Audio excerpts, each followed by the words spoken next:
Naimbag na aldaw kinyayo aming kakabsat. Magandang araw po sa inyo lahat and welcome sa Usapang Tito Manny. President Bongbong Marcos, pikon na nga ba sa kanyang ate na si Amy Marcos? Dahil ayon po sa Inquirer, sa speech ni President Bongbong Marcos at Alianza Rally in Trece Martires City, President Ferdinand Marcos Jr. skips endorsing his elder sister, Senator Amy Marcos, for the first time. This came a day after Senator Marcos led a Senate hearing on the arrest of ex-President Rodrigo Duterte. Sabi naman sa GMA News, no mention of Amy in President Marcos's campaign speech in Cavite.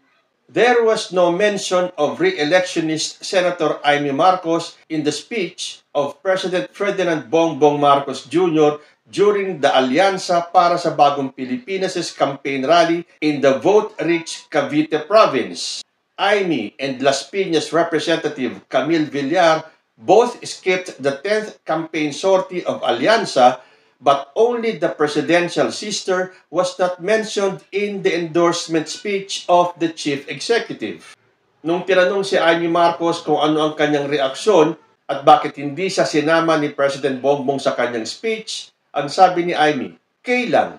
Total sinabi ko na ang aking tututukan ay ang pagsisiyasat ng mga pangyayaring labag sa batas noong kinuha si FPRRD. Ito yung pangalawang pagkakataon that Marcos was absent in the Alliance's campaign rally.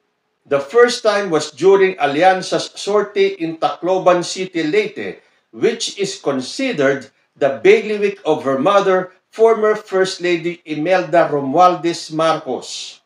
Amy said she did not attend the administration tickets rally in Tacloban because she could not accept what happened to former President Rodrigo Duterte.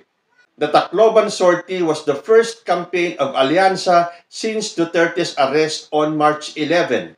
Although she skipped the Tacloban campaign rally of the administration ticket, the President still endorsed and mentioned Amy in his speech. Cavite has long been a decisive battleground with 2.4 million registered voters in national elections. Sabi ng campaign manager na Botas City Representative Toby Tiangco, Cavite has always been a decisive force in national elections and Alianza is coming in strong with a lineup that understands the pulse of the people. We have leaders who have proven their ability to deliver results and we are confident that Caviteños will rally behind us. Noong 2022 presidential polls, nakakuha si President Bongbong Marcos ng over 1.1 million votes sa Cavite. Last Thursday, or the day before the Cavite sortie, Amy led the Senate Foreign Relations Committee's inquiry into Duterte's arrest, where she questioned the actions and the decision of Marcos's cabinet secretaries. Isinuko natin si Rodrigo Roa Duterte sa dayuhan na parabang wala siyang sariling bayan, na parabang hindi na natin kayang humusga sa sarili nating tahanan. She further stated that Duterte was taken by outsiders who claimed the right to judge him, questioning when the Philippines became a province of The Hague. Earlier, Amy said she feels uncomfortable attending the campaign sorties of the administration slate. Sabi niya, naiilag ako na pumunta dito sa mga alyansa at iba pang pangangampanya. Ako ay iikot lang sa lokal. So sino ba sa tingin ninyo ang mawawalan dito? Si President Bongbong o si Amy Marcos? Tandaan ninyo, nung una na hindi sumipot si Amy Marcos sa campaign rally ng alyansa sa Tacloban na kinukonsideran bailiwick ng kanyang inang si former First Lady Imelda Romualdez Marcos, sino po ang mawawalan ng boto? Di si Amy, dahil alam na ng mga taga-Tacloban ang totoong ugali ni Amy Marcos at kung kanino siya nakakiling. Tapos dito sa Cavite, hindi na naman sumipot si Amy Marcos, samantalang ang Cavite ay isang vote-rich province. So sa tingin niyo, sino na naman ang talo rito? Di si Amy, ang baba na nga ng ranking ni Amy sa mga survey. Sa bagay, hindi ba umalis na nga si Amy sa alyansa nung una? Pero siguro nung napansin niya na mababa siya sa ranking, nagbalik. in the hope na maligawan niya ang mga Marcos loyalists para iboto siya. Nakita na ng mga Marcos loyalists na ang gusto ni Amy mamangka sa dalawang ilog para safe nga naman siya. Nasa kanya ang boto ng mga Marcos loyalists, nasa kanya ang boto ng mga DDS. Ang nangyari, pareho na siyang nilaglag ng magkabilang grupo. Ayaw sa kanya ng mga DDS. Tanong niyo pa yan, Kisal Panelo. Ayaw na rin sa kanya ng mga Marcos loyalists. Dahil kahit na mahal natin ang pamilyang Marcos, pero kung meron kang kapatid na katulad ni Amy Marcos, kahit na sino masasaktan. Dahil imbis na ang suportahan ni Amy ay si President Bongbong, dahil dyan sa investigasyon na yan, ipinakita niya na hindi lang siya basta nakakiling, kundi siya ay pro-Duterte. Huwag niya na tayong lokohin sa mga sinasabi niyang wala siyang kinikilingan. Hindi niya na mabubudol ang taong bayan. Hindi ko talaga maubos maisip ang salita ni Amy Marcos. Isinuko natin si Rodrigo Roa Duterte sa dayuhan na parabang wala siyang sariling bayan, na parabang hindi na natin kayang humusga sa sarili nating tahanan. Samantalang nung panahon ni Duterte, humiling siya sa ICC na ihinto ang investigasyon dahil meron naman daw tayong justice system. Walang nakita ang ICC. Wala namang ginawa si Duterte tungkol sa investigasyon sa sarili niya. So, binuksan muli ng ICC yung kanyang kaso sa pag-aakala ni Rodrigo Duterte na walang habol ang ICC sa atin. Kaya hindi natin maintindihan itong si Amy Marcos. Ang hinahabol ng ICC ay yung mga krimen na ginawa o nagawa ni Duterte nung panahon na tayo ay nasa poder pa ng ICC. Ang hirap bang intindihin doon? Sabagay, kung ikaw ay panatiko tulad ng pinapakita ni Amy Marcos, para sa'yo, lahat ay illegal. Pero sino ba ang mga nagsasabing legal ang pagkakaaresto kay former President Duterte? Nandyan po si Raul Pangalangan, former ICC judge. Si Ted Te, isang human rights lawyer, former SC spokesperson. Si Antonio Carpio, former SC Associate Justice. Si Ruben Carranza, ICT Senior Associate. Sino naman po ang mga nagsasabing illegal ang pag-aresto kay former President? Si Sas Rogandi Sasot, isang vlogger. Si Bato de la Rosa, na isang EJK enforcer. Si Bongo, na tinagurian nilang errand boy. At si Robin Padilla, na ayon dito isang ex-convict. Dagdag na rin natin si Amy Marcos. Dahil para kay Amy Marcos, illegal yung pagkakaaresto kay former president. Kahit na apakadami nang nagsasabi na legal ang kanyang pagkakaaresto. Pero siyempre, sabi ko nga sa inyo kapag ikaw ay panatiko sa isang tao, ang mali ipagpipilitan mong tama. At yan ang nangyayari kay Amy Marcos. So, masisisi nyo ba si President Bongbong Marcos na kahit na nagtitimpi siya at lahat ng pagsalungat ni Amy Marcos sa gusto mangyari ni President Bongbong Marcos na nahimik lang siya? Umalis sa alyansa, bumalik sa alyansa, tinanggap siya ni President Bongbong Marcos. Sa bagay, mabuti na yan nangyaring pagkakaaresto kay Duterte at nasimentohan natin kung ano talaga ang kulay nitong si Senator Amy Marcos. Kung kulang pa yan, basahin natin dito. Batay sa pinakabagong survey ng Social Weather Stations or yung SWS, 51% ng mga Pilipino ang naniniwalang dapat panagutin si dating Pangulong Rodrigo Duterte sa umano'y extrajudicial killings o yung EJK na naganap sa ilalim ng kanyang kampanya laban sa illegal na droga. Ayon sa datos, 25% ng mga respondent ang hindi sumasang-ayon, 14% ang nananatiling walang tiyak na opinyon, at 10% ang nagsabing hindi sapat ang kanilang kaalaman upang makapagbigay ng pahayag sa issue. Kumpara mo yung 25% na hindi sumasang-ayon sa 51% na naniniwalang dapat panagutin si dating Pangulong Duterte sa umano'y EJK.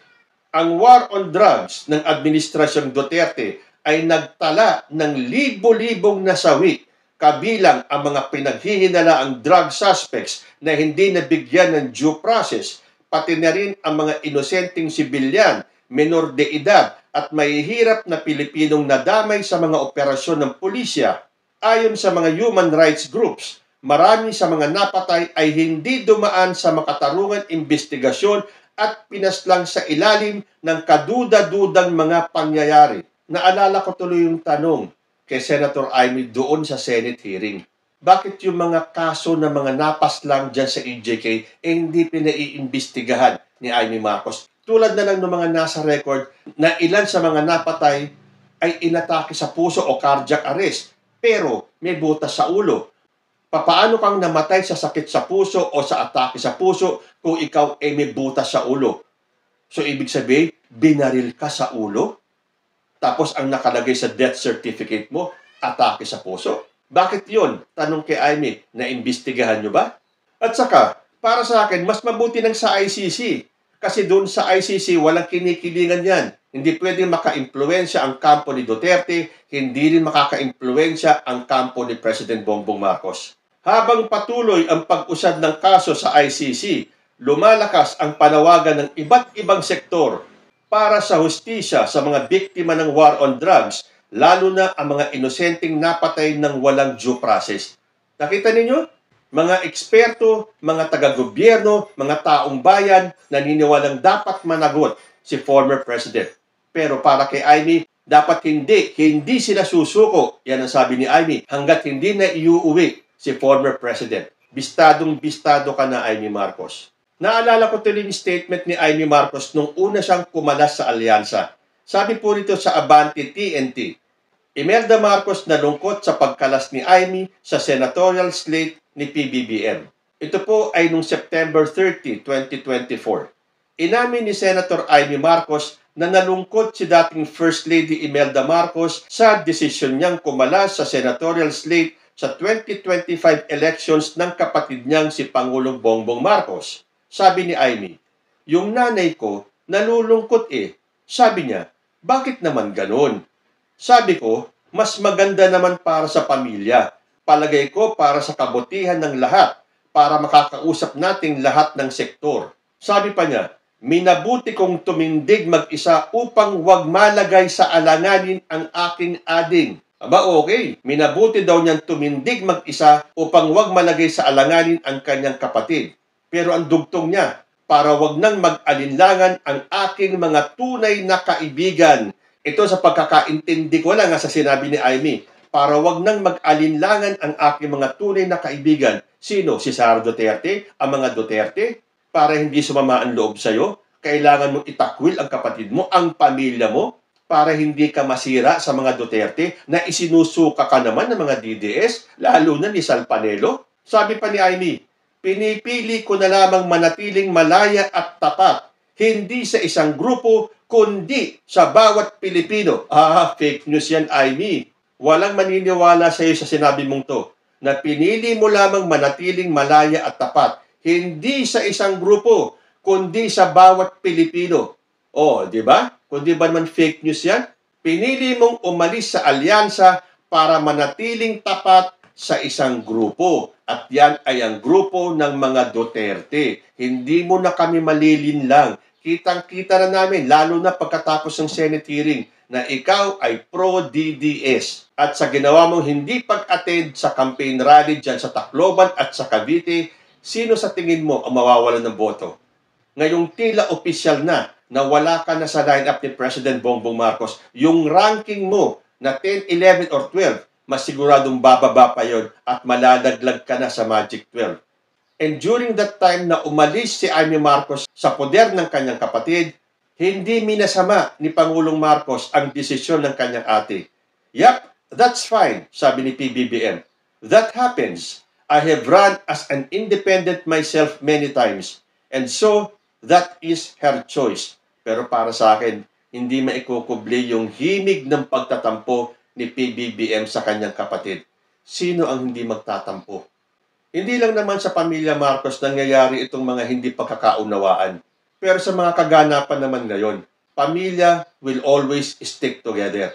At yan ay wala sa bokabularyo ni Amy Marcos. So kahit na anong gawin ni Amy Marcos na pagtatakip or pambubudol sa taong bayan, sa mga Marcos loyalists at sa mga DDS, mukhang wala ka nang makukuhang boto. Dahil imbis na ligawan mo ang mga taga-Tacloban at ang mga taga-Cavite, mas ginusto mo pa to stick with the Dutertes at ipagtanggol sila. Kahit na 51% na ng mga Pilipino ang gustong managot si former president sa kanyang mga kasalanan. At kahit na ilang eksperto na, mga legal luminaries ang nagsasabing legal ang pagkakaaresto, at iilan lang kayo na nagsasabing illegal ang pagkakadakip kay Digong, tanggap na po yan ng mga Marcos loyalists na si Amy Marcos will never be a part of President Bongbong Marcos family. So kahit natahimik pa rin si President Bongbong Marcos at hindi sinasabi kung bakit hindi niya binanggit ang pangalan ng kanyang ate, alam na po natin yon. Umpisa pa lang alam na natin na si Amy Marcos ay hindi makabongbong Marcos. Kahit na ano pang pagdidinay ni Amy noon, na kesyo ayaw niyang malagay sa alanganin si PBBM, na kesyo sila ay magkapatid pa rin dahil iisa ang kanilang pinanggalingan, pero taliwas naman po sa mga ikinikilos ni Amy Marcos. So sa tingin ninyo, mawawalan ba si President Bongbong Marcos sakaling umalis naman si Amy sa poder ni PBBM? Or ito ay malaking blessing na mawala ang isang balakid kay President Bongbong Marcos? Kung gustong sumama ni Amy Marcos sa isang papalubog na barko ng mga Dutertes, so be it. Huwag po sanang pagsisiyan ni Amy Marcos ang kanyang mga desisyon. Kayo po, ano ang masasabi ninyo? Pikon na nga ba si President Bongbong Marcos sa kanyang kapatid na si Amy Marcos? Comment lang po down below and I will see you in my next video. Diyos ti Agnina.